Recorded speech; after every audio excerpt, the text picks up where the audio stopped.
কিন্তু আমাদের কাউকে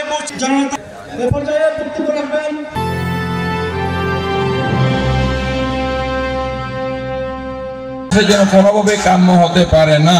কাজেই আমরা নির্বাচন চাই, বিএনপিকে ক্ষমতায় নিয়ে যাওয়ার জন্য নয়।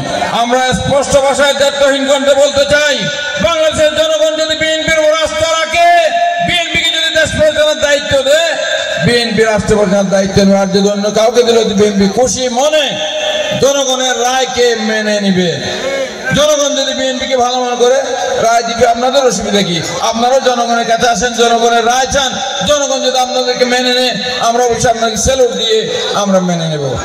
জনগণ যখনই ভোট কেন্দ্রে যেতে পেরেছে, জনগণ যখনই ভোট দিতে পেরেছে, তখনই বিএনপির পক্ষে শহীদ রাষ্ট্রপতি জিয়া রহমান যিনি এই দল প্রতিষ্ঠা করেছেন, যার সাথে বোয়ালখালীর অনেক স্মৃতি আছে মুক্তিযুদ্ধের, সেই মহান মুক্তিযোদ্ধা স্বাধীনতার ঘোষক শহীদ রাষ্ট্রপতি জিয়া রহমান, ওনার সুযোগ্য সহধর্মী দেশনেত্রী বেগম খালেদা জিয়া, আপনারা জানেন, গৃহবধূ থেকে উঠে এসে উনি স্বৈরাচারের সাত বিরোধী আন্দোলন করতে গিয়ে অনেক ত্যাগ তিতিক্ষার পরে জনগণের অধিকার ফিরে গণতন্ত্র বাংলাদেশে প্রতিষ্ঠা করেছিলেন, সংসদীয় গণতন্ত্র প্রতিষ্ঠা করেছিলেন।